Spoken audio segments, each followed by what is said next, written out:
এরপর অরু গিয়ে গাড়িতে উঠে বসে। হাসান কিছুক্ষণ পর রেডি হয়ে গিয়ে ড্রাইভিং করতে শুরু করে। ড্রাইভিং করে কিছুক্ষণ পর কলেজের ভিতরে এসে পড়ে। অরু গাড়ি থেকে নামা মাত্র একটা ছেলে এসে অরুকে জড়িয়ে ধরলো। তখন অরু বলে উঠলো আই লাভ ইউ আলামিন। আলামিন তখন বলে উঠলো আই লাভ ইউ টু আমার জান অরু। তখনই অরু বলে উঠলো এই কদিন তোমাকে আমি অনেক মিস করছি, কলেজে আসতে পারি নাই বলে। আলামিন তখন বলে উঠলো আমিও তোমাকে অনেক মিস করছি এই কদিন দেখতে না পেয়ে, জানো তুমি কতটা কষ্ট হয়েছে। তখন হাসান বলে উঠলো আপু আপু একটু শোনেন, আমি কি যেতে পারি এখন, নাকি এখনো আমি এখানে থাকবো, কোনটা করবো আপু। তখনই ওরু ঠাস ঠাস করে দুইটা হাসানের গালে চড় মেরে দেয়। এই ছোট লোকের বাচ্চা, তোরে আমি বলছি না আমারে কখনো আপু বা আপা বলে ডাকবি না, আমাকে সবসময় ম্যাডাম বলে ডাকবি। হাসান তখন বলে উঠলো আচ্ছা ম্যাডাম আমার ভুল হয়েছে, আমাকে মাফ করে দেন, আর কোনোদিন বলবো না আমি আপনাকে আপু। হাসান বললো আচ্ছা ম্যাডাম আমি আপনাকে এবার একটা কথা বলতে পারি।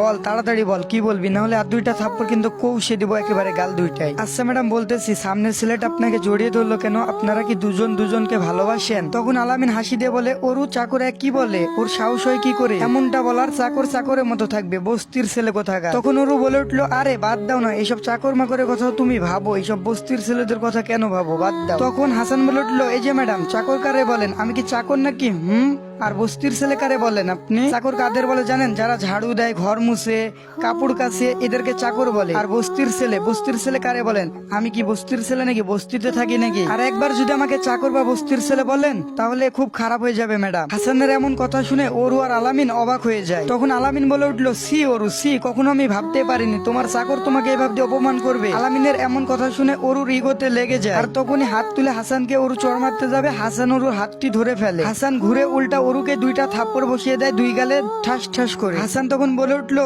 তোর অনেক ইগো তাই না, তোরে কিছু বললে তুই থাপ্পড় দিয়ে দিস, এখন দেখ তো থাপ্পড় খাইতে কেমন লাগে। থাপ্পড় খাইতে এখন অনেক ভালো লাগতেছে তাই না, অনেক শান্তি লাগতেছে। এমন জোরে দুইটা থাপ্পড় দিয়েছে যে ওরু মাটিতে গিয়ে একেবারে লুটে পড়েছে। ওরু ঠোঁট ফেটে গিয়ে রক্ত পড়তেছে মাটিতে ঝপঝপ করে। এই থাপ্পড় খেয়ে আলামিন আর ওরু দুজনে একেবারে আশ্চর্য হয়ে যায়। হাসানের এমন রাগী মুখটা দেখে ওরু আর আলামিন একেবারে আশ্চর্য হয়ে যায়। তখন ওরু মাটি থেকে উঠে দাঁড়ালো, বলল তোর এত বড় সাহস, তুই আমাকে চড় মারলি, চল এখন বাসায় চল আমার সাথে, চল তোকে আজকে একটা মজা দেখানো হবে। হাসানের হাত ধরে টানতে টানতে নিয়ে গিয়ে গাড়িতে বসায়, তারপরে দুজনে বাসায় পৌঁছে যায়। বাসায় এসে ওরু বাসার ভিতরে ঢুকেই চিল্লাচিল্লি করতে শুরু করে দেয়। ওরু মা এসে দেখে ওরু চিল্লাইতেছে, তখন বলে কি হয়েছে তোর এত চিল্লাচিল্লি করতেছিস কেন। তখন ওরু বলল মা এই কুত্তার বাচ্চা চাকরের বাচ্চা কলেজে আমাকে সবার সামনে চড় মেরেছে। ওরুর মা বলে উঠলো হাসান এইসব কি শুনতেছি, হ্যাঁ সত্যি তুমি ওকে থাপ্পড় মারছো। হ্যাঁ আন্টি আপনার মেয়ে আগে আমাকে থাপ্পড় মারছে, তারপরে ওকে আমি থাপ্পড় মারছি। ওরুর মা তখন ওরুকে বলে উঠলো তুই ওকে কেন থাপ্পড় দিয়েছিস আগে ওইটা বল। ওরু বলে উঠলো ও আমাদের বাসার চাকর তাই ওকে থাপ্পড় দিয়েছি। তখন ওরুর মা রেগে গিয়ে চোখ লাল করে বলল কে বলছে ও আমাদের বাসার চাকর, তোকে আমি কখনো বলছি, হ্যাঁ তুমি বলাতে না বলাতে কি আসে যায় মা, আমি ওকে চাকর মনে করি, ও একটা চাকর। ওরুর মা হাসানকে বলে উঠে হাসান ওরুকে তুমি কি বলেছিলে বলো দেখি একটু শুনি। আসলে হয়েছে কি আন্টি, আমি আপনার মেয়েকে যখন কলেজে নিয়ে যাই আপনার মেয়ে গাড়ি থেকে নামা মাত্রই একটা ছেলে এসে জড়িয়ে ধরে আরো কত কি বলে জানেন আন্টি। আমি আপাকে বলে উঠি আপনারা দুজনকে ভালোবাসেন, এটা কি বলা আমার ভুল হয়েছে। আর আপা বলে উঠে আমি কেন তাকে ম্যাডাম বললাম না। তখন আমাকে থাপ্পড় দেয়, যখন পরবর্তীতে আবার থাপ্পড় দিতে যাবে তখন আমি উল্টা থাপ্পড় দিয়ে দিই আপাকে। ও আচ্ছা আচ্ছা এই কাহিনী, আগে বলবা না বাবা। আচ্ছা ওরু বল ওই ছেলেটা কি আর ও তোকে কেন জড়িয়ে ধরলো। মা ও আমার খুব ভালো একটা বন্ধু, ওকে আমি অনেক ভালোবাসি, ও আমাকে অনেক ভালোবাসে তাই ও আমাকে জড়িয়ে ধরে। ওরুর মা বলে উঠলো কই আমি তো এই সম্পর্কের আগামাথা কিছুই জানি না, আমাকে তো কখনো বলিস না। তখন ওরু বলে উঠলো মা তোমাকে এইসব বলার কখনো আমি প্রয়োজন বোধ মনে করিনি। তখন ওরু মা ওরুকে ধরে ঠাস ঠাস করে দুই গালে দুইটা থাপ্পড় বসিয়ে গাল দুইটারে লাল করে দেয়। আর ওরু মা বলে উঠে যে তোকে আমি পড়াশোনায় করাইলাম মানুষের মতো মানুষ করার জন্য, তোকে আমি এই শিক্ষা দিয়েছি, বড়দের মুখের উপরে কথা বলা শিখেছো তাই না, বড়দেরকে সম্মান করতে ভুলে গেছো। তারপরে আবার ওরুর আম্মু যখন ওরুকে চড় মারতে যাবে তখন হাসান বলে উঠে প্লিজ আন্টি আর মারেন না, ও বাচ্চা মানুষ, ও কিছু বুঝতে পারিনি, ও এখনো ছোট আছে। ওরু তখন বলে উঠে আম্মু তুমি আমাকে একটা চাকরের জন্য এত কথা শোনাইলা, এত চড় মারলা, কখনো ভাবতে পারিনি আম্মু। তখন ওর মা বলে উঠলো দেখো আমি কিন্তু বেশি কথা বলা পছন্দ করি না, আর আমার মুখে মুখে আবার তর্ক করতেছো, যাও এখনই নিজের রুমে যাও। ওর চোখ দিয়ে পানি বের হয়ে গেছে, রাগে একেবারে চোখ দুটা লাল হয়ে গেছে। ওর নিজের রুমে চলে যায় রাগান্বিত হয়ে। হাসান বলে উঠে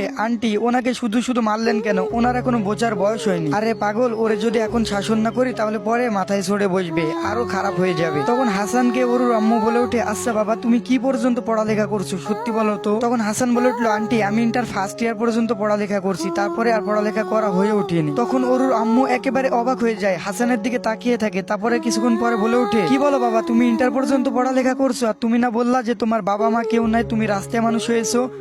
আন্টি, আমি রাস্তায় মানুষ হয়েছি। তখন হাসান বলে ওঠে, আন্টি আমার একটা অতীত আছে, আমার একটা পরিবার ছিল। তখন ওর আম্মু বলে ওঠে যে কি বলতেছো বাবা, কিছুই বুঝতে পারছি না, একেবারে সব মাথার উপর দিয়ে যাইতেছে, একটু বুঝাই বলবা প্লিজ। তখন হাসান বলে উঠলো, আন্টি আমি আপনাদের কাছে কিছু কথা বলি নাই, আমাকে মাফ করে দেন, আজকে আপনাদেরকে সব সত্য বলবো, আপনাদের জানার অধিকার আছে। তখন ওর আম্মু উঠে বললো, হ্যাঁ অবশ্যই বলো, নির্দ্বিধায় বলো, কোনো ভয় নাই, আমরা তোমার পাশে আছি। তখন হাসান তার জীবনের ঘটা কাহিনী, কি ঘটেছে কি ঘটে নাই সবকিছু ওর আম্মুকে বলে ওঠে। ওর আম্মু সবকিছু শুনে কান্না করে ফেলে। তারপরে হাসানও অনেক কান্নাকাটি শুরু করে দেয়। তখন ওর আম্মু বলে উঠলো, তোমার আম্মু এইসবও বিশ্বাস করছে? তখন হাসান বলে উঠলো, আন্টি এইসবও বিশ্বাস করছে। তখন হাসান কান্না কণ্ঠে বলে উঠলো, আন্টি আমার এই পৃথিবীতে জন্ম নেওয়াটাই ভুল হয়েছে, কেন যে এই পৃথিবীতে আমি জন্ম নিতে গেলাম। তখন ওর আম্মু বলল যে দূর পাগল, কান্না করতেছো কেন, আমরা তো আছি, আর কান্না করবে না, ঠিক আছে? হাসান বলে আচ্ছা ঠিক আছে আন্টি। তখন আন্টি বলে ওঠে, আচ্ছা তোমাকে একটা কথা বলি। আন্টি বলে, আমি চাই তুমি ওর সাথে পড়াশোনা করো, ওরও তো তুমি ওর সাথে পড়ালেখা করবা এখন থেকে। না আন্টি, এটা কোনো মতেই হয় না, মানুষ খারাপ বলবে। তখন ওর আম্মু বলল, মানুষের কথা শুনলে হবে নাকি? হ্যাঁ, মানুষ তো অনেক কিছুই বলে। তখন হাসান বলে উঠল, আচ্ছা আন্টি আপনি যেটা ভালো মনে করেন ওইটাই হবে। তো এখান থেকে শুরু হয় আরেকটা কাহিনী। পরবর্তী পার্ট দেখতে অবশ্যই কমেন্ট করে। আর আপনারা নাকি ছোট ছোট পার্ট, ছোট ছোট ক্লিপ দেখে শান্তি পাইতেছেন না, আমি কি একটা ইউটিউব চ্যানেল খুলবো? অবশ্যই কমেন্টে আমার জানান, সবাই উড়াধুরা। তো আজকের মতো আল্লাহ হাফেজ। পরবর্তী পার্ট 4 দেখতে কমেন্ট করেন।